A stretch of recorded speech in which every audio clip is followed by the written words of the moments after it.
Bonjour, aujourd'hui on est en présence en charmante compagnie de Monsieur Joël Spirou, qui est donc docteur en médecine, qui fait de la recherche avec le CRIGEN, qui est également président du CRIGEN, qui va nous parler un peu plus amplement, et également des études qui lui sont chères, c'est-à-dire des résidus de médicaments qu'on trouve dans l'eau.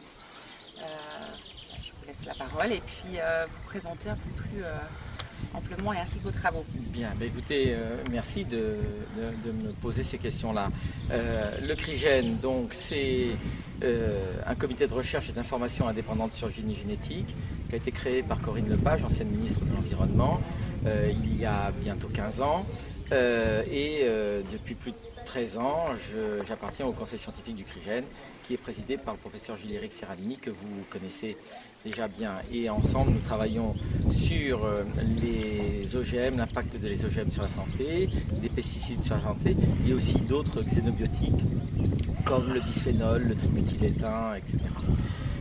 Ça, c'est une partie de mon travail, en plus de la médecine générale en cabinet libéral.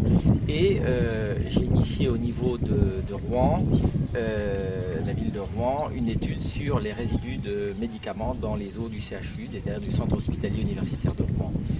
Il faut savoir que la problématique des résidus de médicaments est une problématique relativement récente, parce que les premières publications internationales datent des années 2000. Comme si on n'aurait pas pu penser que les médicaments se retrouvent dans les effluents et dans les rivières. Depuis lors, on a vu quelques études, de plus en plus nombreuses études sortir sur cette problématique-là, mais de façon très ponctuelle, c'est-à-dire que les scientifiques allaient prélever 1 litre d'eau dans une rivière ou dans un effluent, analyser et donner les résultats.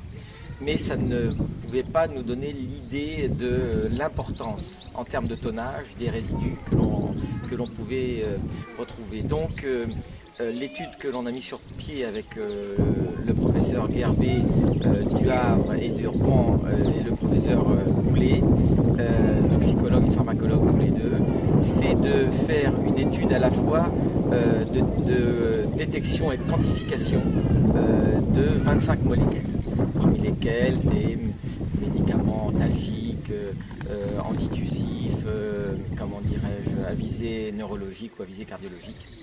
On a choisi 25 molécules et alors on les a dosées à la sortie du CHU de Rouen, à l'entrée de la station d'épuration, au milieu, à la sortie et dans les bouts d'épuration. Mais tout ça pendant une campagne de 30 jours, avec des préleveurs asservis au flux. C'est-à-dire que quand on allait chercher notre bidon de 5 litres tous les matins, il représentait exactement ce qui était passé de façon proportionnelle pendant toutes les 24 heures qui précédaient. Donc comme ça, on a pu multiplier ce que l'on trouvait par le nombre de litres ou de milliers de litres qui passaient. Et le résultat premier, c'est que sur ces 25 molécules, on en retrouve à peu près 320 kg à l'entrée de la station d'épuration et 300 kg à la sortie. Et la sortie chez nous à Rouen, c'est la rivière, c'est la Seine, c'est le fleuve de la Seine. Donc sur 320 kg qui entrent dans la station d'épuration, il y en a 300 qui sortent. Ça veut dire que les stations d'épuration, déjà, premier point, ne sont pas faites pour retenir ces molécules-là. Et effectivement, on ne peut pas leur jeter la pierre, puisque elles n'ont jamais été conçues pour ça. Elles ont été conçues pour les grosses molécules, mais jamais pour les petites molécules. Donc il va y avoir un réel problème comment dirais-je, de nettoyage et de filtration de tous ces effluents. Ça, c'est le premier résultat. Le deuxième résultat, c'est qu'on s'est aperçu que certains produits étaient le reflet de l'activité hospitalière. Par exemple, on a dosé le gadolinium, qui est un métal qui n'est utilisé que dans les IRM. Et quand on suit les courbes de gadolinium, on s'aperçoit qu'il n'y a plus quasiment de gadolinium qui sortent ou qui rentrent dans la station d'épuration en week-end, pendant les ponts. On avait fait ça entre avril et mai. Et donc vraiment, on a des traceurs de l'activité hospitalière. Donc c'est aussi un autre regard intéressant. Et le troisième point important, c'est que les résidus qui sortent du CHU, même s'ils sont très concentrés, par rapport à ceux qui rentrent dans la station d'épuration, en total, ils sont bien moins importants en termes de quantité. C'est-à-dire que les résidus de médicaments proviennent plus de ce qu'on appelle l'environnement diffus, c'est-à-dire les maisons, les habitations. Et là, sur Rouen, on a une agglomération de 450 000 habitants. hein, donc pour 450 000 habitants.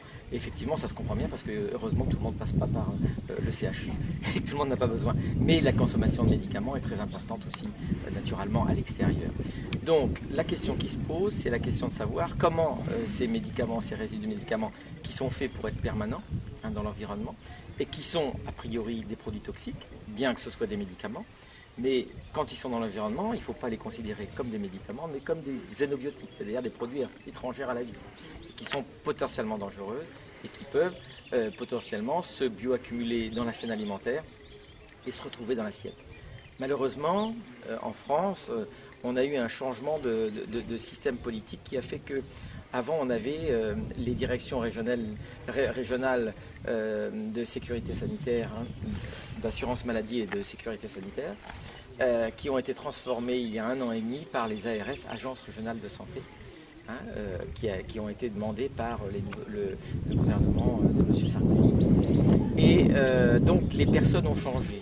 Et le protocole de l'étude, ça avait été financé par la DRAS. Hein, et l'étude prévoyait d'aller rechercher dans les poissons plats, les moules et les organismes filtreurs de la baie de Seine, rechercher ces 25 molécules pour finir l'étude et pour voir dans quelle mesure ces médicaments rentraient dans la chaîne alimentaire.